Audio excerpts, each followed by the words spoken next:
The sound of violin strings filled the dark tunnels beneath Vienna. Lisa Carter drew her bow across the strings with careful movements. Each note echoed off the stone walls that had protected humans for 3 long years. Above her head, the city lay in ruins. The aliens had destroyed everything beautiful on the surface. But down here, music still lived. Lisa was 22 years old with brown hair and gentle hands. She had learned to play the violin from her grandmother before the war began.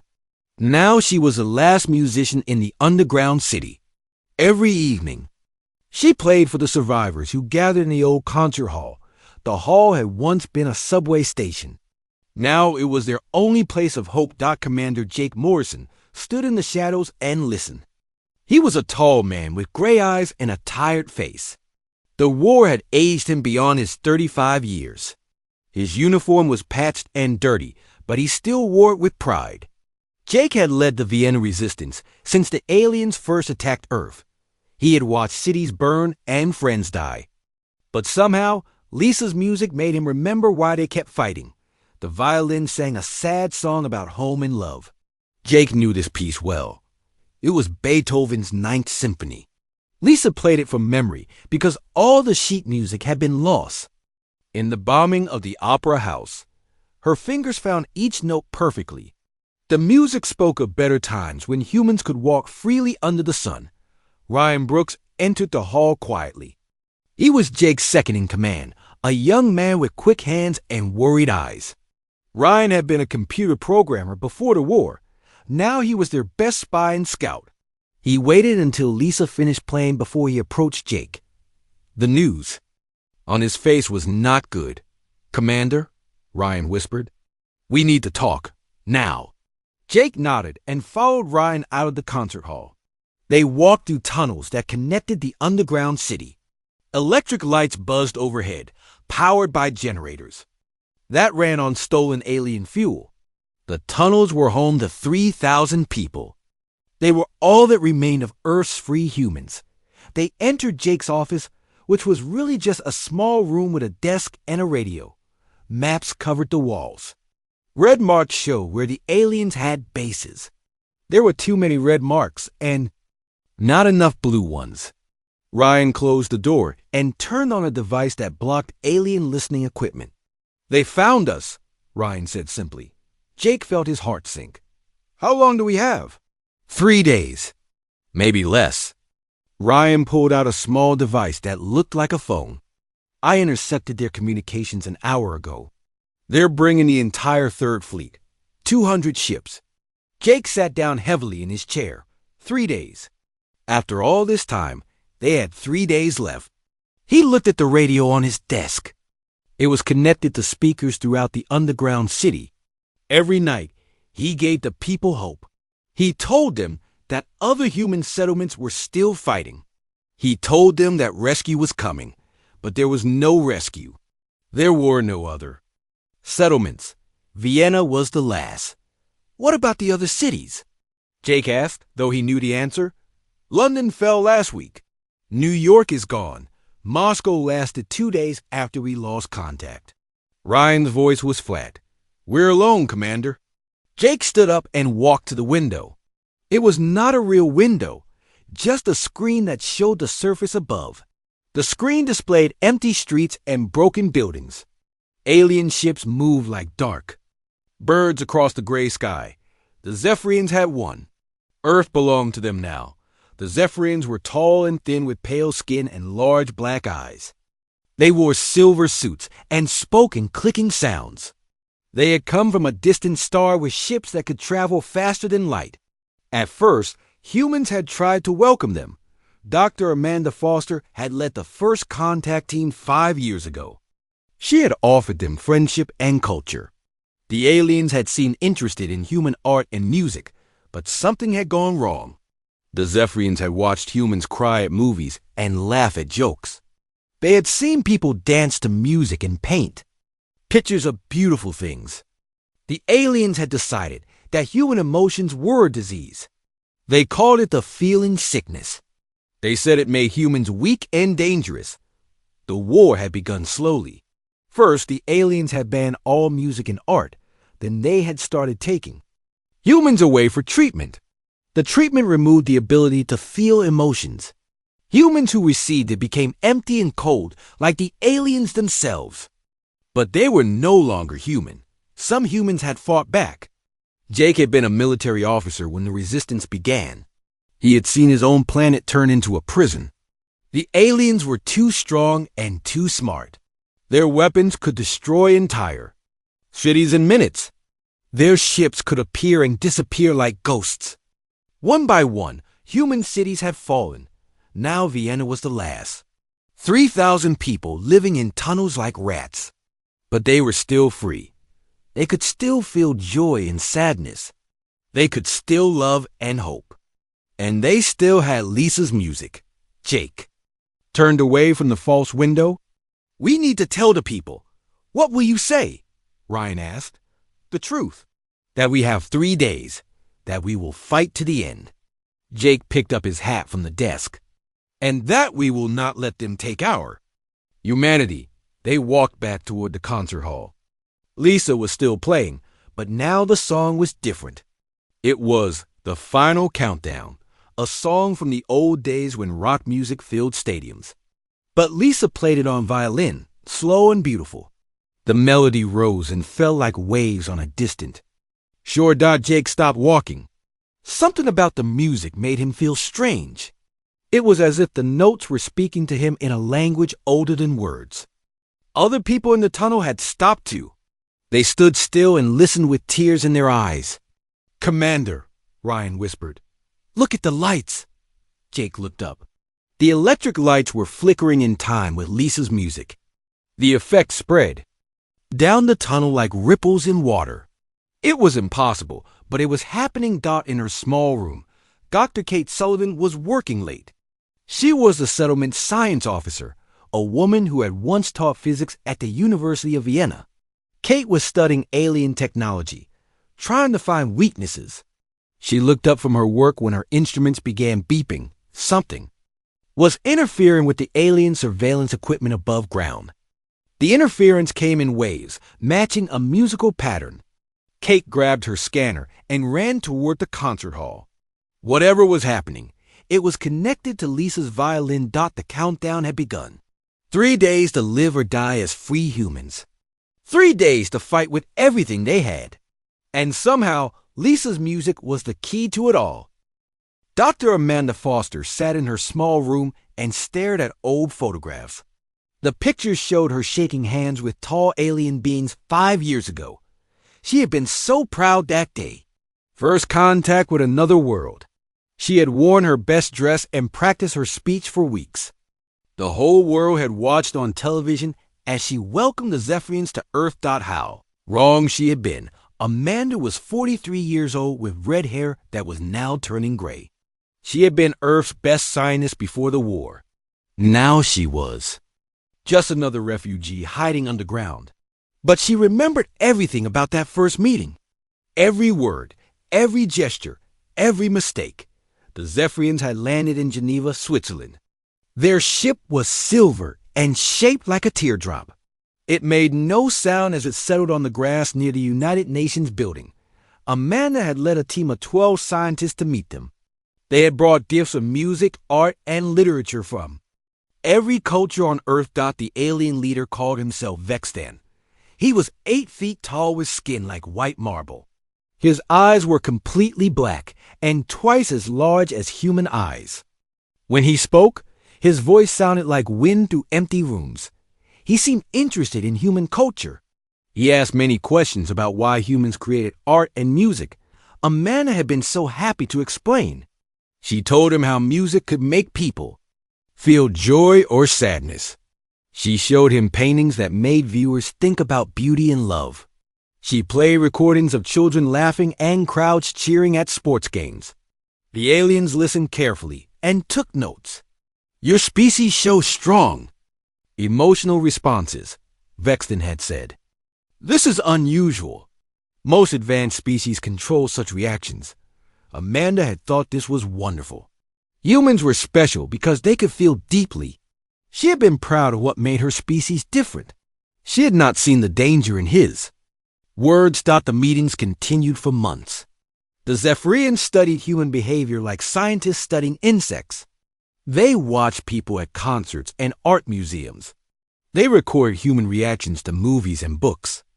They seemed fascinated by tears of joy and laughter, but slowly things began to change. The aliens started asking different questions.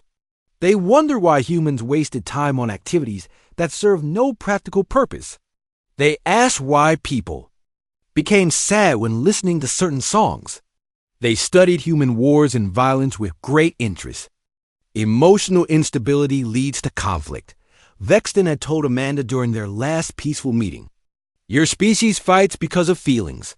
Fear, anger, jealousy. These are symptoms of mental illness. Amanda had tried to explain that emotions also created love, friendship, and art. She told him that human feelings made life worth living. But the aliens did not understand. To them, efficiency and logic were the only important things. Emotions were a disease that needed to be cured. The first treatment centers had opened 6 months after first contact. The aliens said they wanted to help humans overcome their emotional problems. Volunteers could receive therapy that would make them calmer and more rational. Many people signed up, thinking it would help with depression or anxiety. Amanda had visited one of the centers in Berlin. She had been horrified by what she found. The humans who came out were empty shells. They could still talk and work, but they showed no happiness, sadness, anger, or love. They were like robots wearing human faces. She had tried to warn the world, but it was too late. The aliens had been preparing for war. Their treatment centers were really military bases. Their research into human culture had been intelligence gathering. They knew exactly how to attack Earth's emotional weaknesses. The war had begun on a Tuesday morning. Amanda remembered because she had been listening to Mozart in her laboratory when the first city started burning. The aliens attacked all the major cultural centers first. Museums, concert halls, libraries, and art galleries were destroyed within hours. They wanted to eliminate human culture before it could spread to other worlds. Now, Amanda sat in the underground city and blamed herself for everything. She had opened the door for Earth's destroyers. She had shown them humanity's greatest treasures, and they had turned those treasures into weapons against them. A knock on her door interrupted her dark thoughts. Chris Baker entered without waiting for permission. He was Jake Morrison's third in command, a young man with bright blue eyes and nervous energy. Chris had been an art student before the war. Now he was one of their best scouts. Dr. Foster, Chris said, breathing hard from running. We found something. You need to see this. Amanda followed Chris through the tunnels to an area she had never visited before. It was deeper underground, near the old subway maintenance rooms. Chris led her to a heavy metal door marked with warning signs in German. We've been exploring the deepest levels, Chris explained as he opened the door, looking for new places to hide if the aliens break through. We found this room behind a collapsed wall. The room beyond the door was filled with old equipment and dusty boxes, but in the center stood something amazing. It was a complete recording studio from the Vienna State Opera House. Someone had moved it down here before the bombing started. Look at this, Chris said, pointing to a shelf line with data storage devices. Hundreds of recordings. Classical music, folk songs, rock concerts, everything from the past century. Amanda picked up one of the devices. The label read Karolina Protsenko, violin covers 2019-2023. She had never heard the name, but something about it seemed important. Who was she? Amanda asked. Chris connected the device to an old music player, a street musician from Ukraine. She played violin covers of popular songs. Started when she was just 6 years old. The music that filled the room was beautiful beyond words. A young girl's violin played the final countdown with skill that seemed impossible for her age. But there was something else in the music. Something that made Amanda's scientific mind start working again. Chris, do you hear that? Amanda asked. listening carefully. You mean how beautiful it is? No, listen to the mathematical structure, the way she changes the rhythm and pitch. Amanda grabbed a notebook and started writing numbers. This isn't just music. There are patterns hidden in the melody, complex mathematical sequences. Chris watched as Amanda filled page after page with calculations. What kind of patterns? Quantum harmonics? Wave functions? The same mathematical principles that the Zephyrians use in their technology. Amanda looked up with excitement in her eyes for the first time in years. This little girl somehow encoded advanced physics into her music. And she did it decades before we ever met the aliens. They listened to more recordings. Each song contained the same hidden mathematics. The young violinist had been creating a musical language that could communicate with quantum systems. She had been building a bridge between human emotion and alien technology, and she hadn't even known it. We have. To tell Commander Morrison, Chris said. Amanda nodded, but her mind was already racing ahead. If human music could communicate with Zephyrian technology, maybe it could do more than communicate. Maybe it could control it. Maybe the thing that the aliens saw as humanity's greatest weakness was actually their most powerful weapon. The countdown continued, 2 days and 16 hours until the final battle. But now they had something the aliens didn't expect.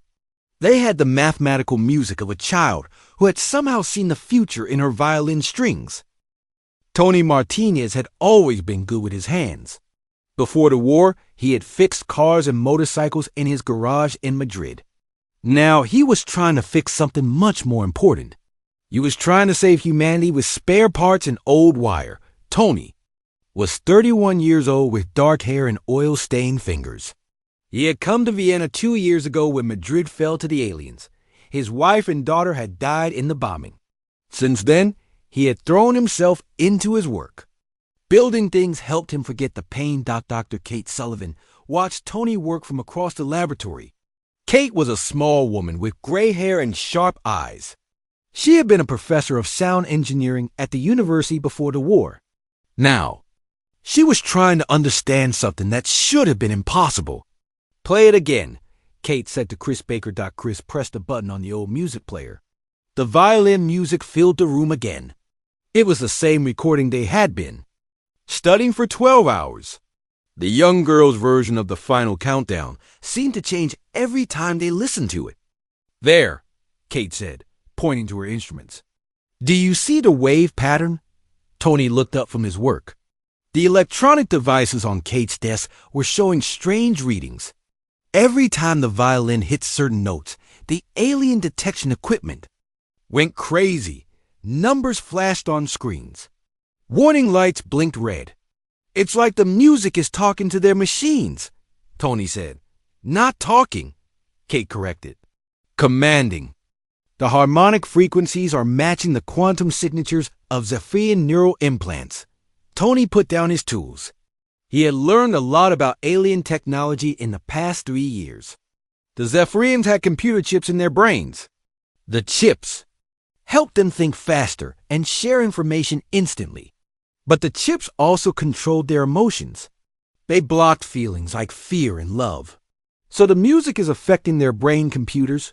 Tony asked. More than that, Kate said with excitement. I think the music can override their programming. Make them feel things they're not supposed to feel. Chris leaned forward. You mean we can use music to break their mind control? Maybe, but we need to test it first. Tony smiled for the first time in months. I think I can help with that. He led them to a storage room where he kept his special projects. In the corner sat a strange machine that looked like a radio crossed with a guitar amplifier. Wires and speakers were attached to a metal frame. A microphone stood in the center. I call it the Harmony Weapon, Tony said proudly. I built it from parts of their own equipment. It can take any sound and amplify it into a focused beam. Kate examined the device with wonder. This is incredible. How did you know to build this? I didn't know, Tony admitted. I just kept hearing Lisa's violin in my head. It made me want to build something that could make the music louder, strong enough to reach the stars. Dr. Amanda Foster entered the room with Commander Morrison and Ryan Brooks. They had been in meetings all morning, planning for the final battle. Amanda looked tired but hopeful. "Show them what we found," she said to Kate. Kate played the recording again. This time, she pointed out all the mathematical patterns hidden in the music. She explained how the frequencies matched alien technology. She showed them how Tony's machine could turn music into a weapon. Commander Morrison listened carefully. He was a soldier, not a scientist, but he understood the importance of what they had discovered. "Can we use this to stop their fleet?" "Not stop," Amanda said, "but maybe confuse them. Make them hesitate. Give us a chance to fight back." "There's more," Kate added. She pulled out a folder full of papers. "I've been analyzing all the recordings we found. The mathematical patterns aren't random. They're like a code, a way to communicate with quantum systems." Ryan studied the papers.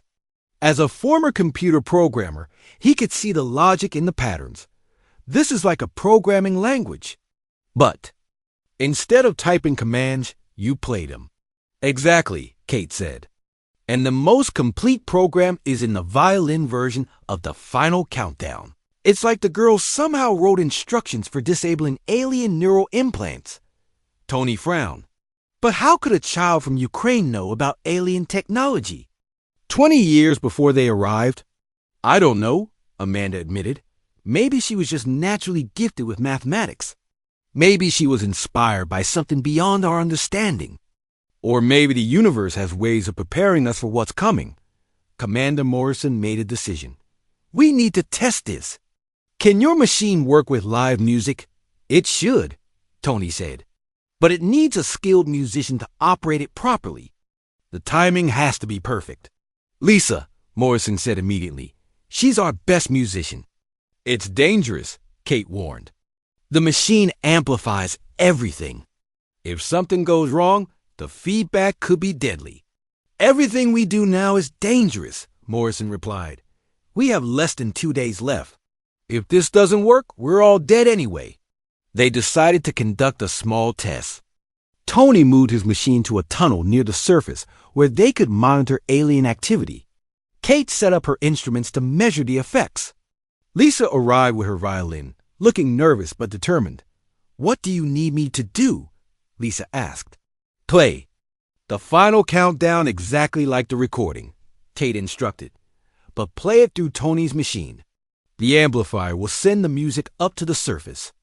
Lisa nodded and raised her violin. She had practiced this song hundreds of times since Chris found the recording. She knew every note by heart.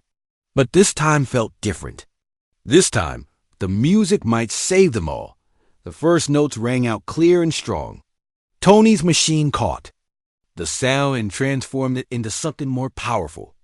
The music flowed through cables and speakers, up through the tunnels to the surface above. Kate watched her instruments with growing excitement. The alien surveillance equipment was going crazy.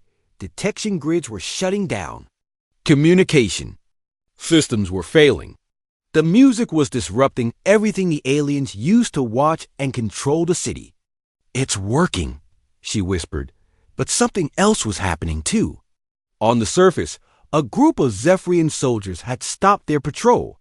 They stood perfectly still in the middle of the street, their black eyes staring at nothing. For the first time in their lives, they were feeling emotions they couldn't understand.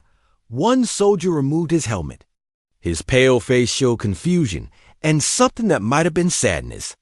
Another soldier dropped his weapon and began to shake. The music was breaking through their programming, awakening feelings they had never been allowed to have. Lisa finished the song and lowered her violin. The tunnel fell silent, except for the hum of Tony's machine powering down. "Did it work?" she asked. Kate looked at her readings and smiled. "The entire alien detection network in this sector is offline. Their communications are scrambled. And, according to these readings, several of their soldiers are showing signs of neural implant failure." Commander Morrison felt hope growing in his chest. "How long will the effect last?" "I don't know," Kate admitted. "But now we know it's possible. We can fight them with music. Tony was already making plans. I can build more machines. Bigger ones. If we can get the music to their ships in orbit, we might be able to affect the entire fleet. We'll need more than one song, Amanda added, and more than one musician. Morrison nodded. Then we better get started. We have 36 hours to turn music into the weapon that saves humanity. The countdown continued, but now they had a plan. The aliens thought human emotions were a weakness. They were about to learn that feelings could be the most powerful force in the universe. Lisa Carter had not slept for 24 hours. Her fingers hurt from practicing violin, but she kept playing. Every note had to be perfect. The lives of 3,000 people depended on her music. The lives of every human left in the galaxy depended on her music. She sat alone in the old concert hall, playing the same song over and over.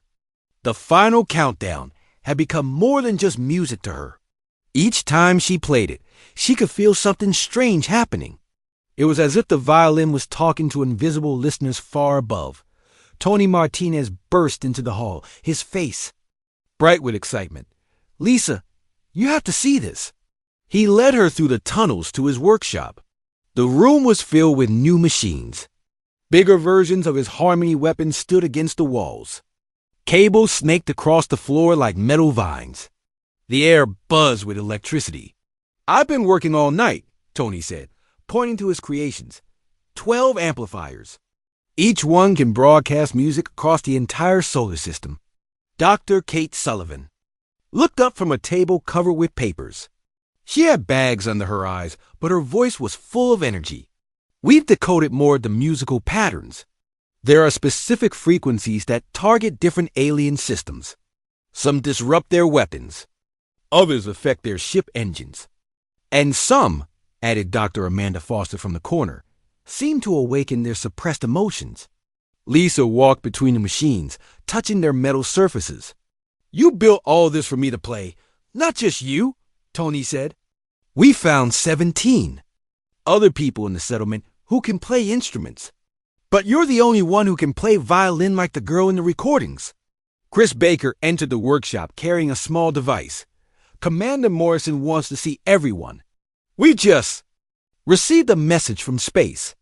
They gathered in Morrison's office. The radio crackled with static before a voice came through. It was speaking in the clicking language of the Zephyrians, but the computer translated the words into English. "This is Admiral Vexton of the 3rd Fleet. Human settlement beneath Vienna. You will surrender in 18 hours. Resistance is pointless. Your emotional disease will be cured. You will join the peaceful order of the galaxy." The message repeated 3 times. Then the radio went silent. Commander Morrison turned off the device. 18 hours. They moved up their schedule. "Why?" Ryan Brooks asked. "Because they're scared," Amanda said with certainty. "Yesterday's test worked too well. We disrupted their systems across the entire city. Now they know we have a weapon they don't understand." Morrison nodded. "Which means we have one chance to use it before they adapt." "Are the machines ready?" "Almost," Tony replied. "But we need more time to test them properly." "We don't have more time," Morrison said firmly. "We broadcast tonight, or we don't broadcast." At all. Lisa felt a cold fear in her stomach. She had been practicing for 1 day. The fate of humanity would rest on her ability to play perfectly under pressure. "What if I make a mistake?" Kate put a gentle hand on Lisa's shoulder. "You won't. I've been listening to you play for 3 years. You're more skilled than the girl in the recordings. And you have something she didn't have. What's that? You know why you're playing. She was just a child performing on the street. You're a woman fighting for the survival of your species." Meanwhile, far above in the darkness of space, Admiral Vexton stood on the bridge of his flagship. He was troubled by thoughts that should not exist in his mind. For centuries, his neural implants had kept him calm and logical. But since yesterday, he had been feeling strange sensations he could not identify. The younger members of his crew were experiencing similar problems. Lieutenant Kekstar had reported unusual mental disturbances during the previous day's patrol. Several soldiers had requested medical examinations, claiming their implants were malfunctioning. Vexton had ordered the ship's doctors to investigate. They had found nothing wrong with the implants. The devices were functioning perfectly, but somehow, the human settlement below was broadcasting signals that interfere with their programming. Admiral, his communications officer, reported, "We are receiving strange transmissions from the planet's surface. Define strange, harmonic patterns, musical sounds. They match no known communication protocols." Vexton felt that odd sensation again. It was like pain, but different, softer. It made him think of things he had not considered in decades. His home planet before the Great Logic War, the sound of rain on metal, the face of his clutched sister before she was taken for emotional correction. "Block all transmissions from the surface," he ordered quickly. "We have tried, Admiral. The signals penetrate all our shields. They seem to resonate with our neural implants directly. This was impossible. Zephyrian technology was perfect. Their mental programming could not be overridden by primitive sound waves. Yet something was definitely affecting his crew. He could see it in their faces. Confusion where there should be certainty. Questions where there should be obedience. Back in the underground city, Lisa stood before Tony's largest machine. It was taller than she was, with speakers that could shake the walls. The other musicians were positioned at smaller devices throughout the tunnel system. Each would play a different instrument, adding layers to the musical attack. "Remember," Kate said into her microphone, speaking to all the musicians at once, "start with the basic melody. Build slowly. Let the mathematics work through the music naturally." Lisa raised her violin. Her hands were steady despite her fear. She thought about her grandmother, who had taught her to play. She thought about all the people sleeping in the tunnels below, trusting her to protect them. She thought about children who might never hear music again if the aliens won. The first note rang out clear and pure. Tony's machine caught it and transformed it into something larger. The sound traveled up through cables and pipes, through hidden speakers placed near the surface. Above ground, the music began to spread across the ruined city. Other instruments joined in. A flute played by an old man named Peter, a guitar strummed by a teenage girl named Sarah, a piano played by a woman named Carol, who had lost both her sons in the war. Each musician added their voice to the growing symphony, but Lisa's violin remained the heart of the music. Her bow danced across the strings, following patterns that seemed to come from somewhere beyond memory. The melody of the final countdown rose and fell, carrying with it the mathematical codes that could reprogram alien minds in space. Admiral Vexton felt his world changing. The strange sensations were growing stronger. He found himself remembering things the implants were supposed to suppress. Joy at his first flight among the stars. Sadness when his mentor died. Love for his clutched sister before the doctors took her emotions away. Around him, his crew was changing too. Some stared at the walls with wonder, as if seeing color for the first time. Others sat down suddenly, overwhelmed by feelings they could not name. A few began to weep, though they did not understand why. "Admiral," his weapons officer said in a shaking voice, "I cannot complete the firing sequence. Something is wrong with my hands." Vexton looked at the young officer and saw something impossible. Doubt, fear, compassion. The implants were failing across his entire fleet. Thousands of Zephyrian soldiers were suddenly experiencing emotions they had been programmed to forget. The music continued to pour from the surface of Earth, carrying with it the one thing the aliens had tried to destroy: the power of human feeling. Encoded in mathematics they could not resist. Played on instruments their technology could not silence. The countdown had 17 hours left. But for the first time in the war, the aliens were the ones who were afraid. The alien ships began to descend from space like silver raindrops. Admiral Vexton could not stop them. Half his fleet was no longer following orders. The music from Earth had broken something fundamental in their programming. Soldiers who had never questioned anything were now asking why they were fighting. Lieutenant, Kekstar approached the Admiral with tears streaming down his pale face. It was the first time a Zephyrian had cried in 300 years. Admiral, Kekstar said, his voice breaking. I remember my home world. I remember the songs my mother sang before they took her away for treatment. Why did we let them silence the music? Vexton felt his own chest tightening with unfamiliar emotions. The human melody continued to pour from the planet below, each note awakening memories he thought were gone forever. He remembered being young. He remembered love. He remembered the day the High Command had declared emotions illegal. Form ranks, Vexton ordered, but his voice lacked conviction. Prepare for planetary assault. Only half his ships responded. The others drifted in space, their crews too overwhelmed by newfound feelings to function. Some ships had even turned off their weapon systems. Their captains were broadcasting messages to Earth, trying to apologize in broken human languages. Deep underground, Lisa felt the weight of the entire galaxy on her shoulders. She had been playing for 6 hours straight. Her fingers bled, but she did not stop. The other musicians played around her, creating a symphony of rebellion that reached across the solar system. Commander Morrison stood guard at the tunnel entrance with Ryan Brooks and 100 volunteers. They carried weapons salvaged from alien crashes, but everyone knew the real battle was being fought with music, not guns. How much longer? Morrison asked Dr. Kate Sullivan. Kate monitored her instruments, watching the chaos in the alien fleet. The effect is spreading. Ships are breaking formation. Some are returning to space. Others are landing, but their crews aren't fighting. And the ones that are still working, maybe 50 ships, still enough to destroy us if they coordinate and attack. Tony Martins was pushing his machines beyond their design limits. Sparks flew from overloaded circuits.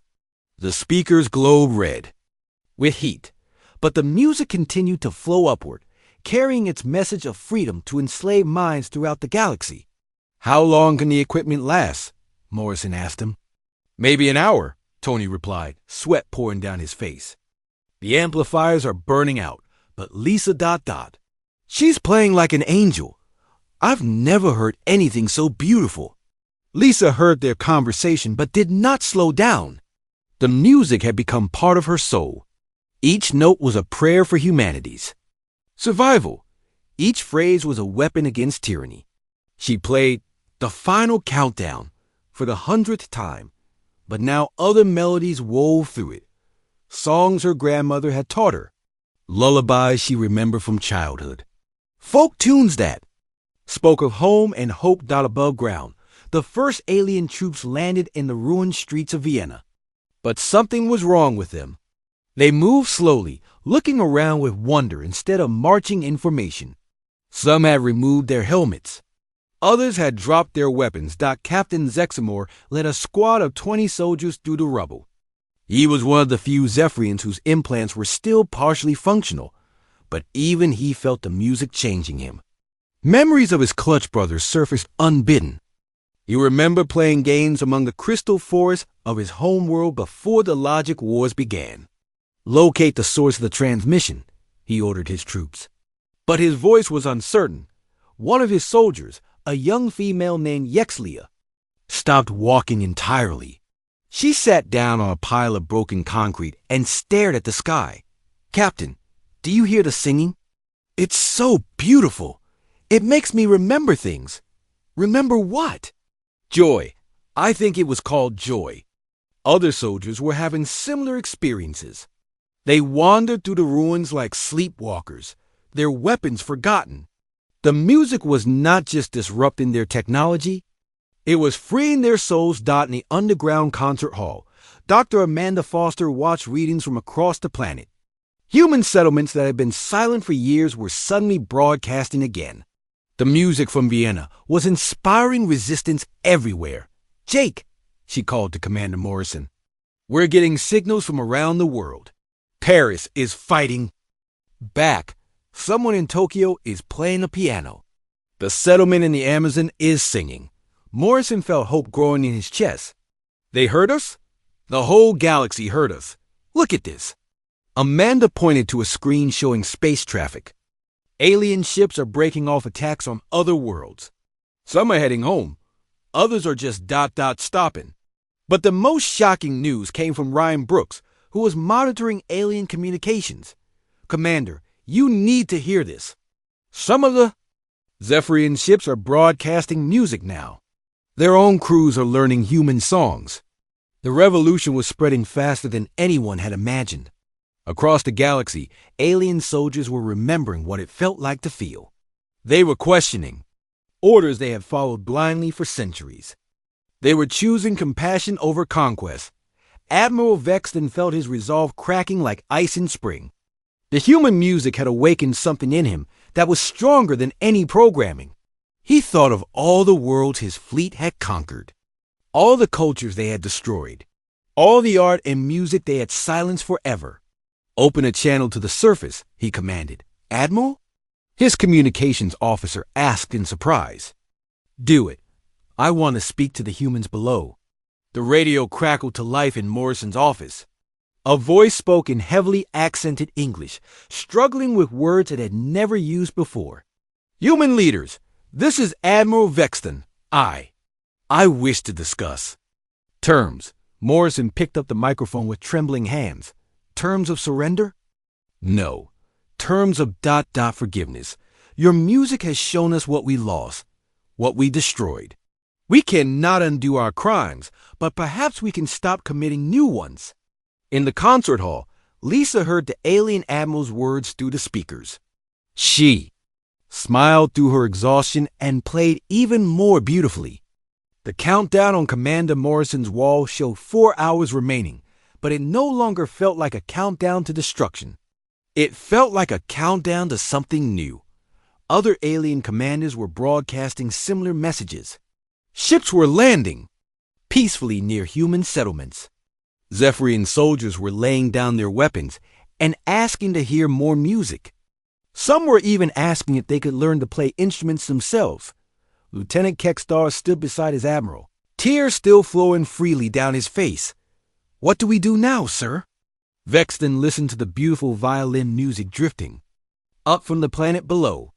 For the first time in his long life, he felt something he could only call peace. We learned to sing, he said simply. We learned to feel. We learned to be alive again. The war was ending not with explosions, but with music. Not with conquest, but with awakening. The aliens had come to cure humanity of emotions, but instead they had been cured of their own emptiness.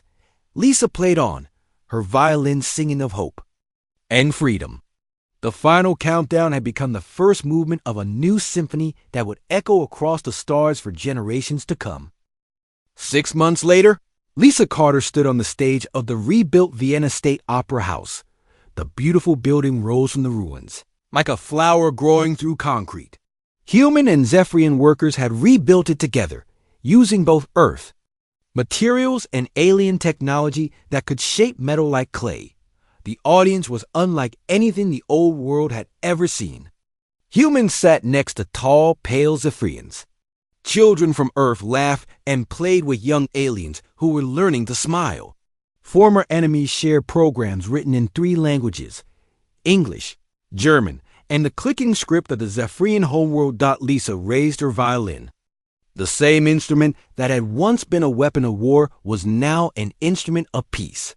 She had practiced the new composition for months.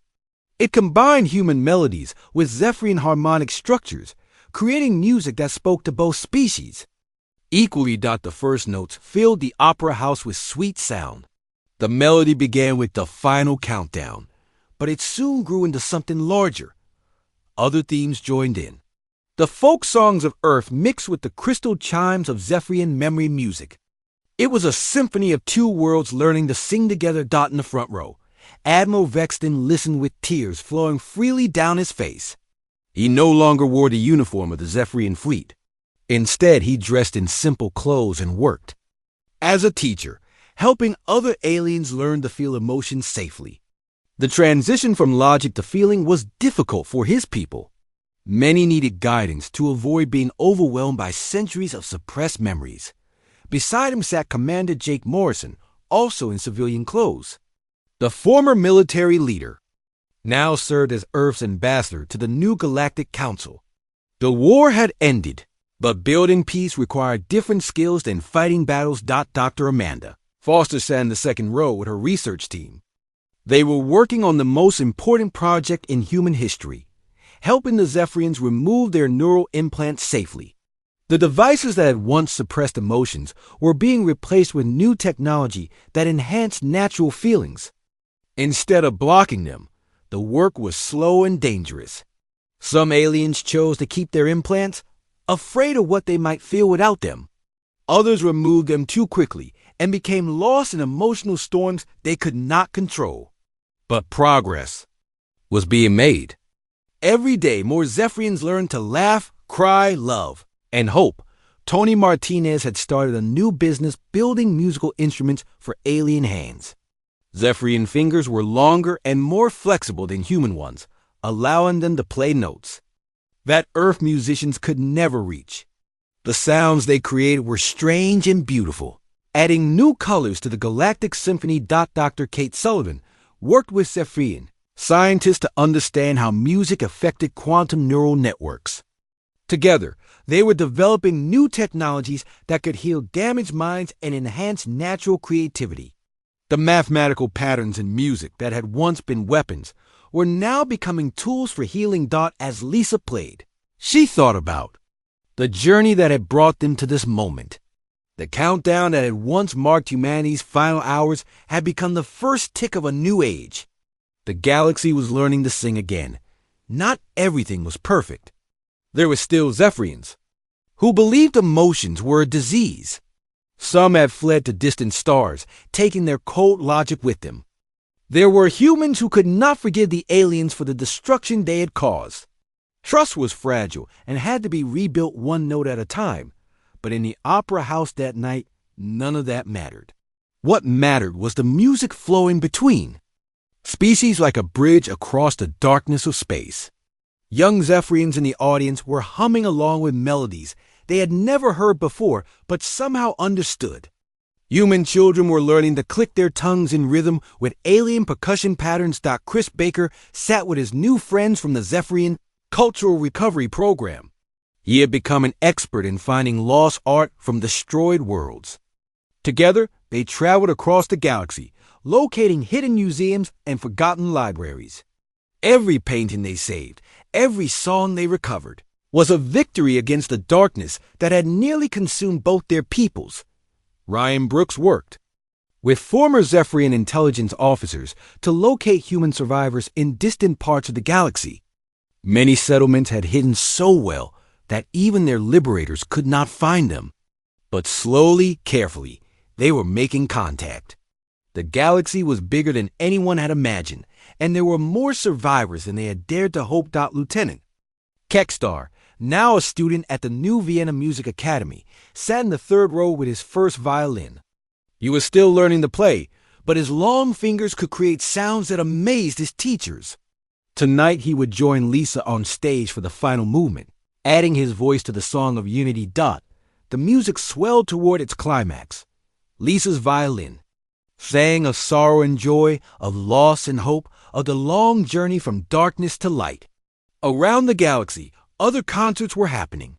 On the Zephyrian homeworld, former soldiers were learning to paint. On Mars, human children were teaching alien refugees how to dance. The war had lasted 5 years. The peace had only just begun, but already it was changing everything. Trade flowed between worlds not just in goods, but in ideas, art, and music. New languages were being created that combined human emotion with Zephyrian precision. New sciences were emerging that used both logic and intuition. Lisa played the final notes of her composition. The last phrase was a question posed in music. What will we build together? The audience answered with applause that mixed human clapping with the Zephyrian gesture of gratitude, a gentle touching of hearts. After the concert, Lisa walked through the streets of Vienna with her friends. The city was alive again. Street musicians played on corners where alien tourists left coins from a dozen worlds. Restaurants served food that combined earth spices with Zephyrian growing techniques. Children of both species ran through parks that had been rebuilt with trees from many planets. They passed the memorial to the victims of the war. It was a simple stone with names carved in multiple languages. Above the names, a single sentence was written in both human and alien script. Music is the universal language of the soul. Lisa touched the memorial gently. She thought of all the people who had died before the music could save them. She thought of her grandmother, who had taught her to play violin, but had not lived to see the peace her granddaughter helped create. She also thought of the future. Tomorrow, she would teach violin to a class of mixed students. Human and Zephyrian children would learn together, creating music that neither species could make alone. They would write new songs and discover new harmonies. They would prove that differences in appearance and culture could create beauty instead of conflict. The countdown was over. The final movement had ended. But the symphony of galactic civilization was just beginning. Lisa smiled and walked home. Under stars that no longer held only enemies, but friends, teachers, and fellow musicians in the endless song of life. In her apartment, she picked up her violin one more time. Softly, gently, she played the final countdown as a lullaby. The melody that had once called warriors to battle now sang children to sleep across 1,000 worlds. The war was truly over. The music would play forever,